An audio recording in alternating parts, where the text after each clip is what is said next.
gabay ng magulang ay kailangan sa mga batang manonood. GMA News and Public Affairs. Walang ginikilingan, walang pinoprotektahan, walang kasinungalingan, serbisyong totoo lang. Ang mga ulat na aming binantayan, ang peligrong dala ng maagang pagbubuntis. 1, 2, 3, iri pa. Sige. Yan, sige pa. Haba mo.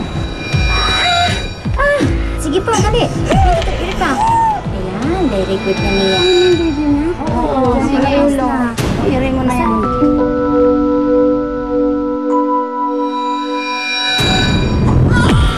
Tinumpain po ako. 50-50 na po ako nun. Hindi ka na mamatay. Opo. At ang Witness Protection Program ng pamahalaan. Hindi ko na-i-avail yung safe house. Kasi walang kabuhayan ng pamilya ko. Kung dito ko sa loob, wala akong hanap buhay dito. Walang makain ng pamilya ko.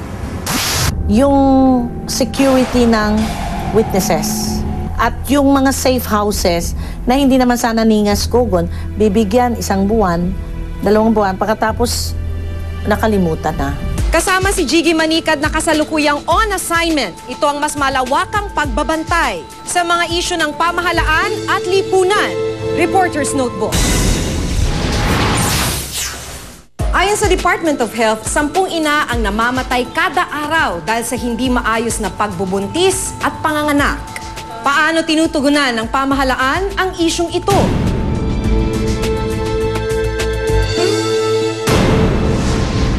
Sige pa, dali. 1, 2, 3, iri pa. Ayan, very good na niya.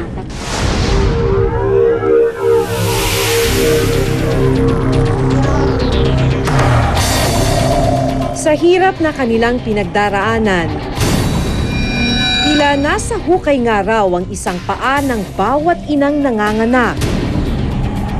At ayon sa mga pag-aaral, lumalabas na doble pa ang peligro kung ang inang nagsisilang, wala pa sa hustong gulang. 1, 2, 3, iri pa. Sige. Yan, sige pa. Haba mo. Sa isang paanakan sa Antipolo, inabutan naming namimilipit sa sakit si Mia. Haba pa. Nang mga sandaling yun, anumang oras ay iluluwal na niya ang kanyang panganay. Sige pa, dali. 1, 2, 3, iri pa. Ayan, very good na niya. Matapos ang halos 2 oras na paglilabor, Ay, baby na? Oo, sige ulo. Iri mo na yan. Baby out. 4:30. naging ganap na ina si Mia sa edad na 15.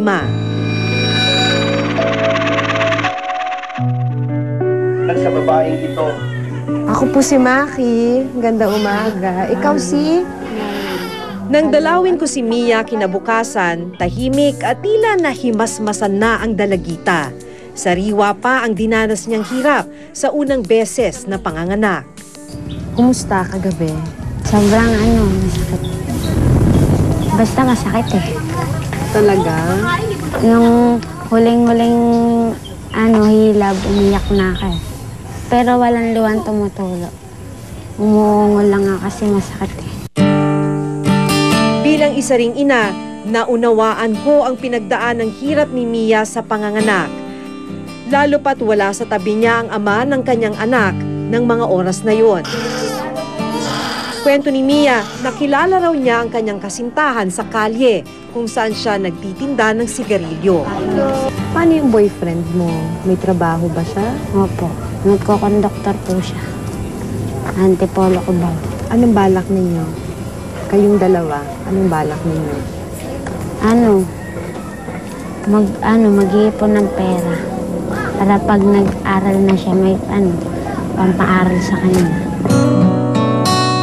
Isa lang si Mia sa pinakabagong kaso ng mga batang ina sa Pilipinas.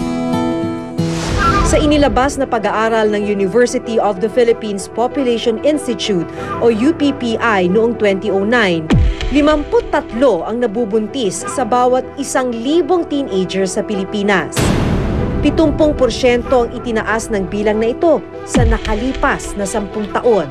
Mula 114,000 noong 1999, umabot na ito sa halos 200,000 noong 2009. Dahil dito, Pilipinas ang pangalawa sa may pinakamataas na naitalang kaso ng teenage pregnancy sa buong Southeast Asia. Pero hindi lang daw pagtaas ng bilang ng mga kaso ng teenage pregnancy sa Pilipinas ang nakababahala. Ang higit daw dapat na pagtuunan ng pansin ay ang maaaring maging epekto nito sa kalusugan ng batang ina at ng kanyang sanggol. Actually, maraming delikado sa pagbubuntis ng maaga. Maraming hindi nakakaalam na by getting pregnant at an early age, napapataas nila yung risk sa acquiring the virus that causes cervical cancer. Also, kapag nagbuntis ng maagang isang teenager, napapansin na mas mataas din yung risk for pre-eclampsia, no? Ang pre-eclampsia is yung tumataas yung blood pressure, nagmamanas. Ganito ang masaklap na sinapit ng 15 taon na si Patricia. 5 araw matapos niyang manganak, nagkaroon siya ng eclampsia o biglaang pagtaas ng blood pressure. Tumas daw yung dugo. Ano lang yun 15 years old, nanganak si Sarian. Tsaka hindi mo akalain mamatay yung kasi nga nasa ward na siya kumakain na siya ng lugaw. Kasi bawal sa kanya yung kanin na matigas, kailangan lugaw lang.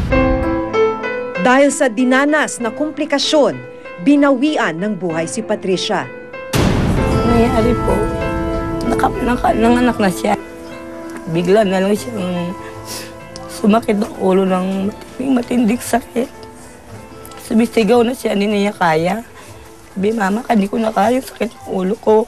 Sabi ng doktor, Mrs., hindi na magandang lagay ng anak mo.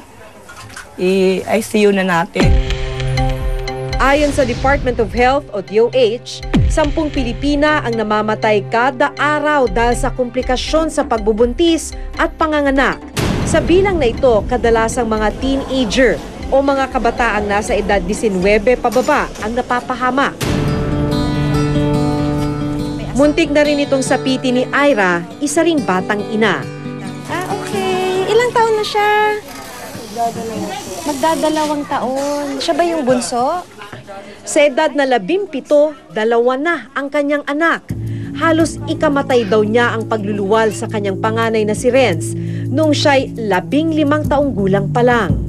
Ano yung mga diferensya nung nagbubuntis ka sa panganay? Wala po ako sa pagbubuntis. Yung sa pagpaanak ko na lang po. Yung mga anak na po ako. Na-eclampsia po ako.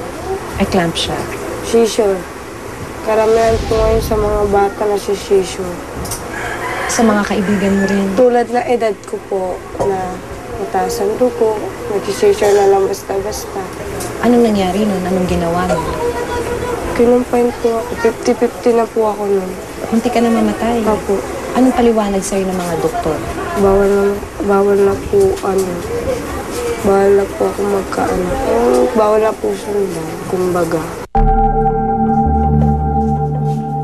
Pero sa kabila ng babala ng doktor, nasundan pa ang panganay ni Ira. Isang pangyayaring muling naglagay sa kanya sa bingit ng kamatayan. Muntik na po rin ako. Muntikan ka na naman. Ano yung paliwanag sa'yo ng mga doktor? Ba't muntikan ka na naman? Kasi ang taas po ng BP ko, 210/180. Sa tingin mo, bakit siya nagkakasakit? Pabaya po ako. Saan ka pabaya? Sabi ko,